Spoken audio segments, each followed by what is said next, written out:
Number 1.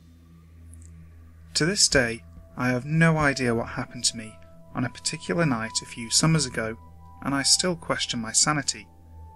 I wasn't taking any drugs or drunk this night, and my mum even witnessed the first half of it.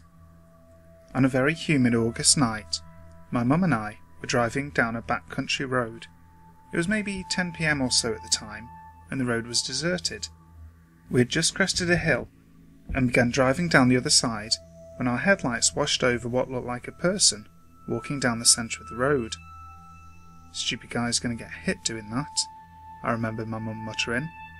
But as we neared, we saw that it looked like a very small person, about the size of a child. My mum slowed the car. The person was limping away from us, its face the opposite direction. As we neared even more, we realised to our astonishment that it seemed to be completely covered in hair. Of course, at this point, my heart began to race and my curiosity piqued. I told my mum to move up next to the thing so we could get a good look. She moved the car, and we were soon neck and neck with the little hairy creature, but we could see little in the dark. Its face was obscured. At this point, the creature became very aware of our presence and let out a bone-chilling wail, one like no other I've ever heard in my life, and bolted across the road with that same limping gait, running on 2 legs. The incident terrified both my mum and I, and we sped off back home. We discussed little of what we had witnessed, and I jumped in the shower before heading to bed. I always feel unsettled while taking a shower, I suppose because there's a lot of shower scenes in horror films, but that night I felt particularly so. I knew, just knew, something was going to happen, and when I made up my mind to cut the shower short and hop out, that's when it happened. The same eerie wail I had heard only hours beforehand coming from that creature seemed to sound and reverberate around the bathroom. It grew louder and louder until it seemed that's all that there was in the world. That's the last thing I remember, until I was in my bed with my mum crying and shaking me.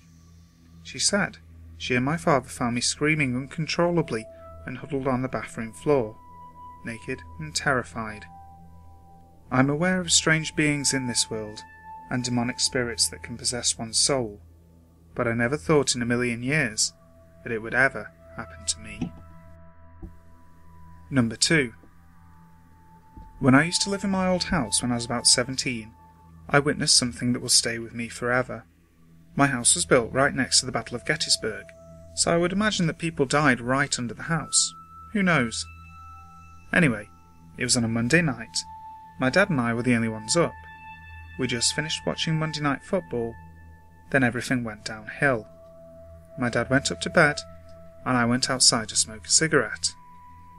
Around 12 o'clock, I came back inside. As I was walking in, I heard footsteps going up and down the hall. I thought nothing of it because I figured it was one of my parents or my sister. I did have dogs, but they were at the vet at the time, so I went downstairs. This was an old house, so the basement had 2 hanging lights, cement walls, and 2 windows. I went downstairs to get my clothes out of the wash and put them in the dryer. I heard more footsteps, so I called my mum and dad, but no one answered. I slowly went up the stairs, and right when I got to the door, I saw an old man, dressed as a Confederate soldier, walk down the hall and into the bathroom, and disappear. I went into the bathroom, and there was nobody there. I told my parents about it the next morning, but like most parents, they didn't believe me. A few days went by, and nothing too big happened, just footsteps at random times. Sometimes doors were shut on their own. But a couple of nights later, we were all sitting downstairs when we heard a noise coming from the basement, so my dad and I went to go check it out. We went downstairs, and it was pitch black. We slowly peeked downstairs, and in the shadows we saw what looked like a woman combing a little girl's hair. They were both wearing dresses, so my parents finally believed me. Since these spirits or whatever they were didn't harm us, we stayed in the house for a few months. There were a few more nights when we would see the family walking around, We would hear gunshots coming from outside. Doors would close and open. We would hear voices. But whatever it was, never harmed us. We eventually moved out and moved to Maryland. The things that happened in that house, I'll never forget. Number 3. I live in England. Christchurch, to be more precise. I've never really been one to take supernatural occurrences too seriously, but what happened to me last summer has never left my mind. I remember speaking to my best friend in school in the first hour of a 3-hour French lesson, which we both despised. We were in year 11 at the time, and both enjoyed scary stories and movies of the sort, and we were casually discussing some of the most scary films we'd ever seen. He claimed that he'd actually had a nightmare that was not too dissimilar from something that happened in one of those Paranormal Activity films, except it was him involved, and that he had had a demon try to pull him out of his bed. I'm a little foggy on the details, and I still don't really know if he was pulling my leg or not. Anyway, that night, before I went to sleep, I thought to myself that it'd be fun to make up a nightmare to scare him on the bus journey to school. Well, it was late, and I was lying on my back in my bed, and I must have drifted off. What's weird is that I've never actually been able to fall asleep on my back. As silly as it sounds, I'm scared of swallowing my tongue. But what happened next is, to this day, the most terrifying experience of my life, and I was hit by a car when I was 11 years old.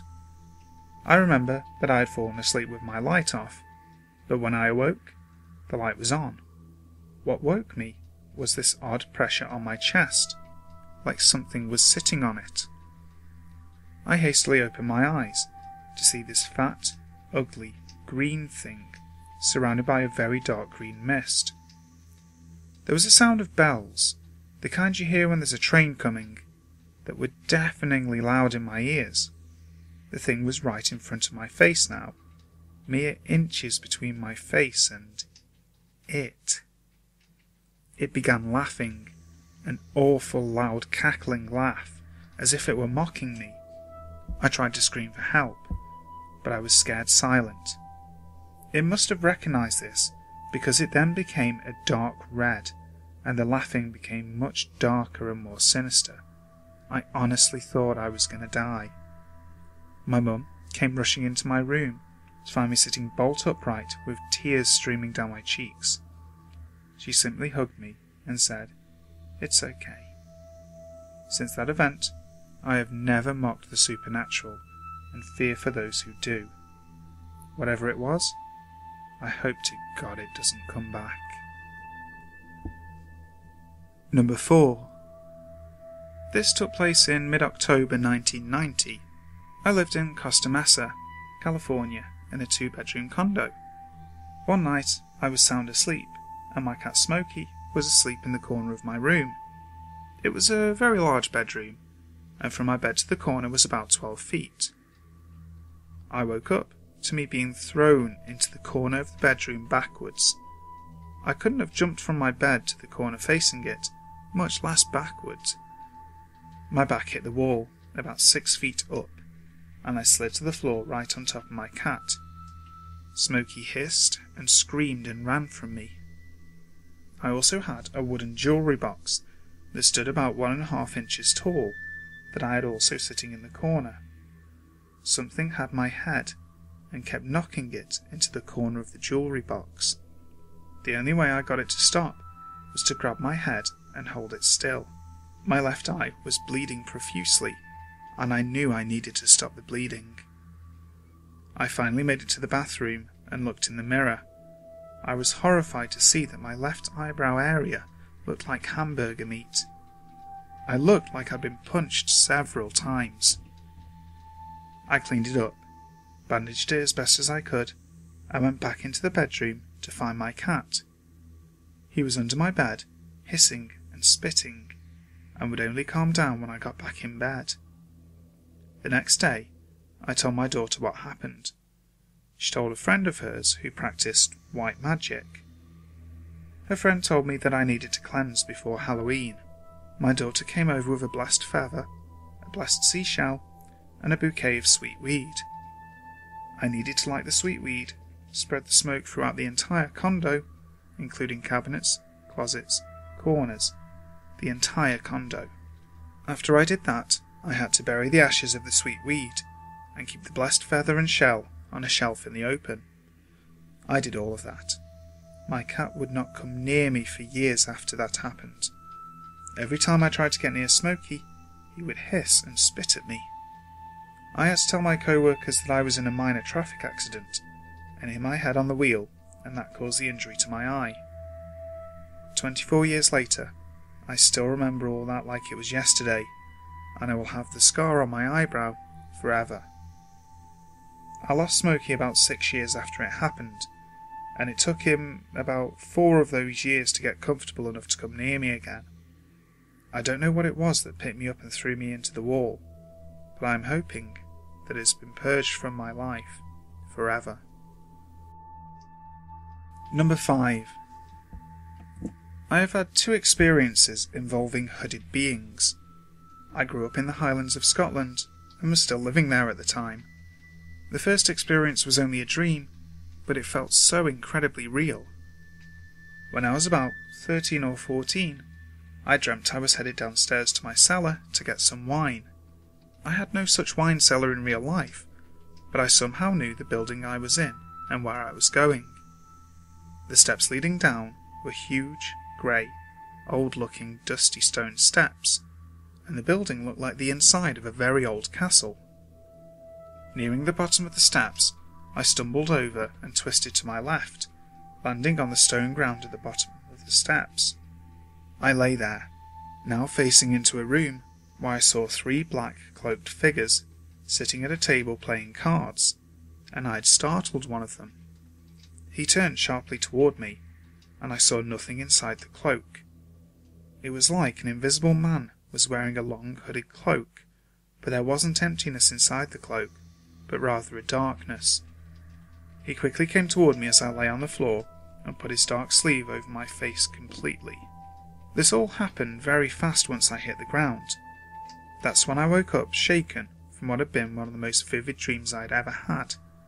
It wasn't exactly a lucid dream, but I was completely self-aware as I made my way down those steps, and I remember it all in great deal.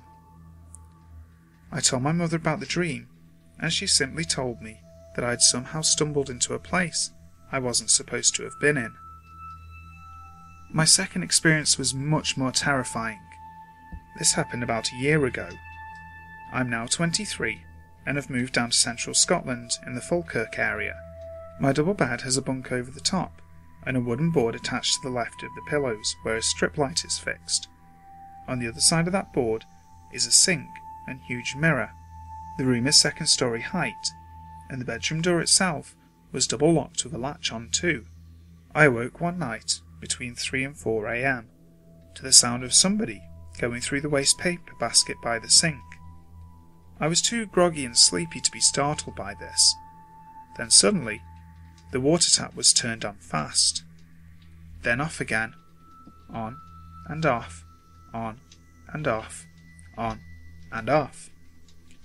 This definitely woke me, and the very second I became alert, a dark hooded figure stepped out from behind the wooden board that had been concealing him.